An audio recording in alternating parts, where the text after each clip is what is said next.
ஓம் குருவே நமக. ஓம் சுக்கிர பகவானே நமக. ஓம் சுக்கிர பகவானே நமக. ஓம் சுக்கிர பகவானே நமக. பாகம் 47. இதில் என்ன பார்க்க போகிறோம்னா, குருபலன் இருக்கா அப்படிங்கிறது எல்லோரும் கேட்கக்கூடிய கேள்வி. குருபலன்னா அப்படின்னு பார்த்தீங்கன்னா, அது நிறைய சப்ஜெக்டு நிறைய இருக்குது. இருந்தாலும் எளிமையாக புரிகிற மாதிரி உங்களுக்கு ஒரு வார்த்தை சொல்கிறேன், ஓகேங்களா? இந்த குருபலன் பார்க்குறதுக்கு முன்னாடி நம்ம சேனலை பார்த்துட்டு சப்ஸ்கிரைப் பண்ணுங்கள். பக்கத்தில் பெல் பட்டன் இருக்கும், அதையும் நீங்கள் கிளிக் பண்ணிங்கன்னா நான் போடுற வீடியோ உங்களுக்கு அடுத்தடுத்து வந்துக்கிட்டே இருக்கும். ஏன் subscribe and bell button press பண்ண சொல்கிறோம்னா, குருபலன்றது இல்லாமல் திருமணம் நடக்காது. எந்த ஒரு காரியம் செஞ்சாலும் செய்வதென்றாலும் குருபலன் தேவை. அப்படிங்கிறதுனால தான் குருபலன் இருக்கான்னு கேட்குறோம். இப்போ குருபலன் இருக்கான்னு பார்த்தீங்கன்னா, பொதுவாக குரு தனது 5ஆம் பார்வையாக கன்னிராசியையும் 7ஆம் பார்வையாக விருச்சிக ராசியையும் 9ஆம் பார்வையாக மகர ராசியும் பார்ப்பார். இவர்களுக்கெல்லாம் திருமணம் நடக்கும் அப்படின்னு சொல்லிட்டு ஜோதிடத்தில் ஒரு கணித முறை இருக்குது. அப்போ அந்த 3 ராசிக்காரர்களுக்கும் திருமணம் நடந்துருமா? இங்கே குரு ரிஷப ராசியில் இருக்கார், அதையும் பார்த்துக்கணும், ஓகேங்களா? அப்போ இந்த 4 ராசிக்காரர்களுக்கும் திருமணம் நடக்குமா அப்படின்னு பார்க்கலாம். இப்போ துலாம் ராசிக்கு விரயஸ்தானத்தை பார்க்குறதுனால இவங்களுக்கும் குருபலன் இருக்குன்னு சொல்லுவாங்க. குடும்பஸ்தானத்தை பார்க்குறதுனால விருச்சிக ராசிக்கு விரயஸ்தானத்தை பார்க்குறாரு.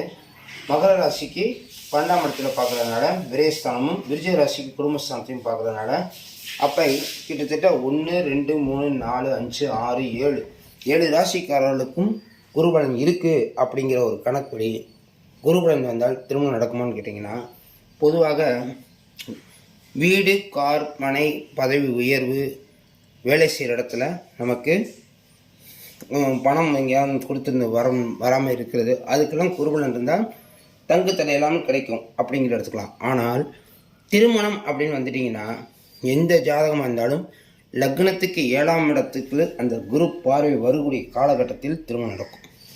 இது ஒரு வழி. சரி, இன்றைக்கி இந்த குருபலன் பற்றி நம்ம எக்ஸ்பிளைன் பண்ணுறக்கா எதுக்கு சொல்லியிருக்கோம் கேட்டிங்கன்னா, இன்றைக்கி தேதி 31 ஜனவரி 2025. குரு இந்த இடத்துல இருக்கிறாரு.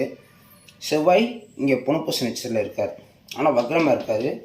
சுக்கிரன் ஒரு 3 நாள் ஆச்சு இங்கே ஏன் இந்த குருபலன் வச்சு நம்ம பேசுகிறோம் அப்படின்னு கேட்டிங்கன்னா, குருவும் சுக்கிரனும் பரிவர்த்தனை, இது ஒரு அபரிதமான வேலை செய்யும்.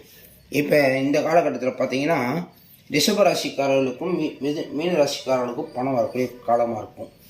அதே நேரத்தில் குரு செவ்வாயுடைய நட்சத்திரத்தில் போயிட்டுருக்கார், அல்லது செவ்வாய் புனர்பூச நட்சத்திரத்தில் இருப்பார். இங்கே 1 2 3ஆம் பாதம் இருக்கும்.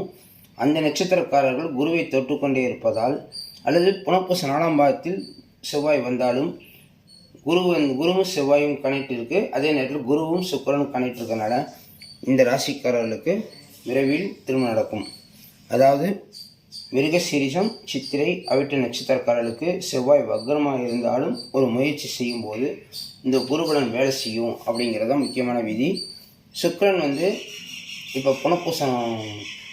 புரட்டாதி 4ஆம் பாதத்தில் இருக்கார், அங்கேயும் குருவலது கணக்கில் இருக்கார். 2வது வீடு அப்படின்னு பார்த்தீங்கன்னா, குருவும் சுக்கிரனும் அவருடைய சொந்த வீடு பரிவர்த்தனை ஆகியிருக்காங்க. சுக்கிரனுக்கு ரிஷபராசியும் குருவுக்கு மீனராசியும் சொந்த வீடாக இருக்கும்போது, இப்போ கிரகங்கள் மாறி இருக்கிறதுனால பரிவர்த்தனை அப்படின்னு சொல்லும்போது அது ஒரு சிறப்பான பலனாக வேலை செய்வது இந்த குருபலனுக்கு ஒரு பக்கபலமாக இருக்கிறது. அதே நேரத்தில் செவ்வாய் புனர்பூச 4ஆம் பாதத்தில் நிற்கும்போது குருவை தொடரும் பொழுது அப்போ இந்த பலன் கொஞ்சம் விரைவாக நடந்து அவர்கள் எடுக்கும் காரியங்கள் முயற்சி நடக்கும் அப்படிங்கிற ஒரு விதி அந்த இடத்துல இருக்குது, ஓகேங்களா? குருபலன் பற்றி தெரிஞ்சுக்கணுன்னா இன்னும் இது மாதிரி அடுத்தடுத்த வீடியோவில் போடுறோம். உங்கள் ஜாதகத்தில் திருமண தடை, திருமணம் விரைவாக நடக்க மேலே இருக்கிற நம்பருக்கு கால் பண்ணுங்கள், கீழே இருக்கிற நம்பருக்கு வாட்ஸ்அப்பில் நீங்கள் அனுப்பலாம். ஜாதக பொருத்தம் எவ்வளோன்றது கட்டணத்தை கீழே கொடுக்குறேன் நான். உங்கள் வீட்டில் விரைவில் திருமணம் நடக்கணும் என்று கேட்டுக்கொண்டு அடுத்த வீடியோவில் சந்திப்போம். நன்றி, வணக்கம்.